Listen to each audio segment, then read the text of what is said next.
Nights at that little gas stop off Route 19 had their own kind of rhythm. The hum of the lights, the slow breath of the wind rolling off the fields. Everything seemed to move at its own quiet pace. After a while, you start syncing with it, like the whole world is exhaling and you just follow along. Inside, life stayed small. The cooler would rattle, the shelves would creak, and sometimes the floorboards sighed under my boots. It wasn't lonely exactly, more like peaceful in a way that made time stop mattering. You stop counting hours when the world stops changing. Some nights, I'd stand behind the counter, staring out at the road stretching into black. It looked endless, but also empty, like a thought that never finished. I'd grown used to that emptiness. It kept me steady somehow.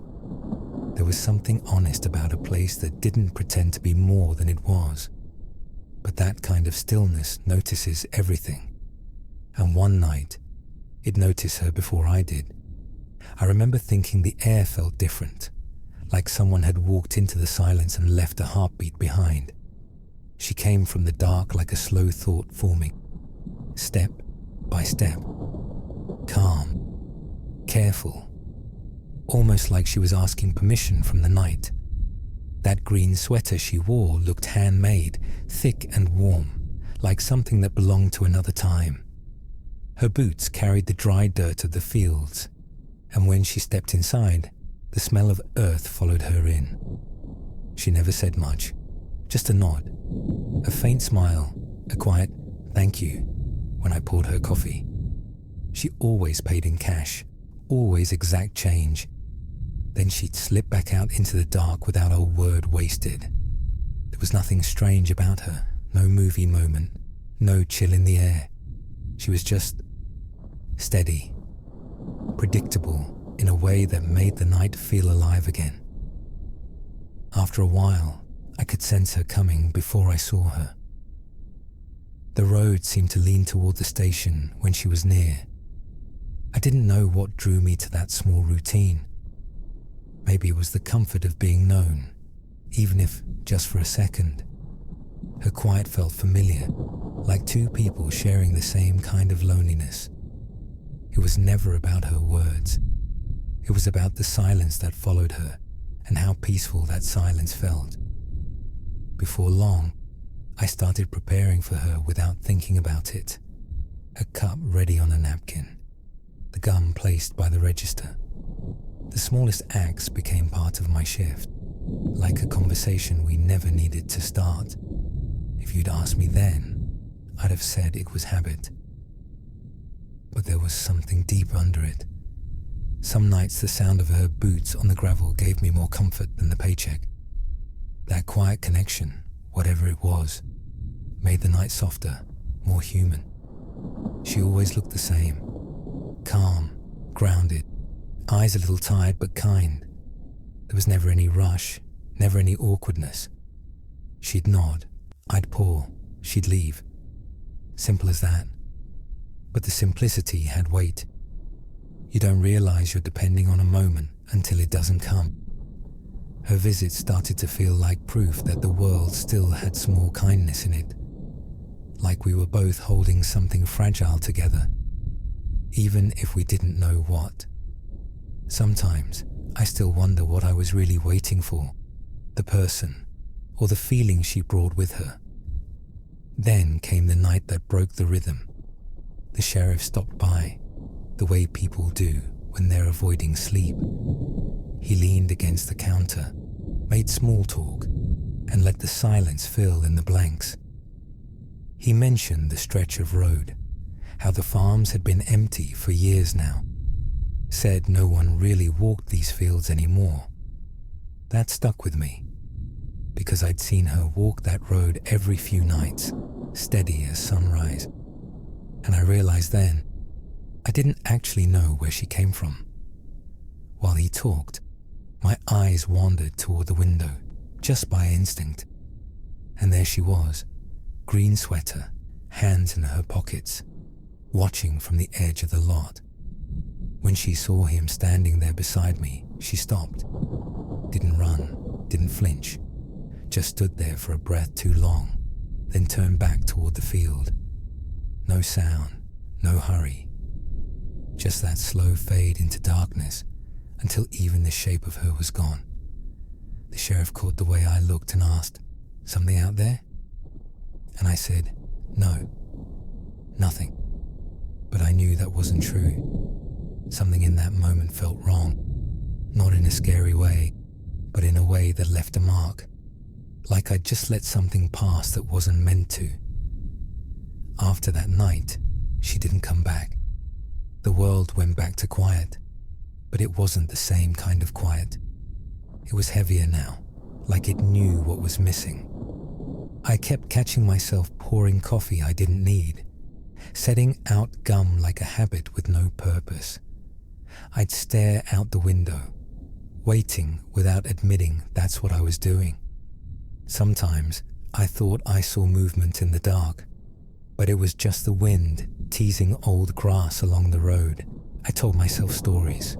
Maybe she'd moved on. Maybe she found a new route, a new place to stop. But every reason I gave myself sounded like a lie told kindly. The truth was simpler. The nights just felt emptier without her. There's something strange about losing something you never really had. You can't mourn it, not properly. But it leaves this hollow space where something human used to sit. And every time the door stayed shut, I felt it a little more. I didn't know what I was waiting for anymore. But I knew the quiet had changed. It had learned her shape, and it wasn't ready to forget. Then, one night, the world folded back on itself. A thin fog rolled in from the fields, the kind that blurs light and sound until everything feels half awake. Even the wind seemed to hold its breath. I remember standing by the window, watching the glow of the canopy soften in the haze. The road was barely visible, and then she was just there, like the night had drawn her out. Green sweater, still as ever, standing by pump 4, half in shadow, half in the light. There wasn't fear, just an ache of recognition, like seeing something you'd stopped believing in. My chest felt tight, not from dread, but from something close to relief. I stepped outside before my thoughts could catch up. The air was colder than usual, the kind that stings a little when you breathe too deep. I called out softly, not her name, just the sound you make when you want someone to know they're seen. She didn't move, didn't turn, but the fog seemed to bend around her, like the air itself was trying to keep her from fading again. And in that stillness, I swear it felt like she wanted to tell me something. I walked toward her, slow enough not to break whatever held us there. Each step on the gravel sounded too loud, too alive. When she finally turned, our eyes met, steady, quiet, almost apologetic. She looked older somehow, or maybe it was just the fog softening everything. Her expression wasn't sad, exactly. It was the kind of look you give someone when you know something they don't, something they're not ready to understand. I told her I'd kept her coffee warm. It sounded foolish, but it was all that came to me. For a moment, her mouth curved, not quite a smile, more like memory stirring. The canopy light swayed and the pump hose moved with it, creaking softly. It felt like time had decided to rest between us, like the whole world wanted to stay still long enough to hear her speak. But she didn't. She just watched me with that patient kind of sadness, and I felt the urge to say more, to ask, to reach, to bridge the space between us. I looked back just once toward the station, maybe to steady myself, maybe to breathe. And when I turned again, she was gone. No steps, no rustle, no motion. Only the faint swing of the hose and the fog drifting where she'd stood. I waited, listening, because sometimes the earth remembers what people don't. But the night stayed empty. No footprints, no sound of grass moving, nothing but stillness. The only thing left was the smell. A faint trace of coffee in the air, warm where the world was cold. I didn't feel fear, not even surprise. Just a deep, steady understanding that whatever had visited that place had gone back where it belonged. I stood there until the fog began to thin, until the lights over the pumps found their sharp edges again. Then I went inside, finished the shift the way you hum through a song you only half remember. Slow, quiet, letting the silence carry the missing parts. The nights went on after that. Customers came and went. The road stayed long, the lights stayed humming, but the stillness had changed its shape. Every now and then, I still looked toward that edge of the field, not to check, just to remember, because I can't explain what I saw, and I've stopped trying to. But I know something was there, something gentle, something lonely, something that didn't belong to this world anymore, yet somehow still does. And maybe that's all it was ever asking of me. Not to understand, just not to forget.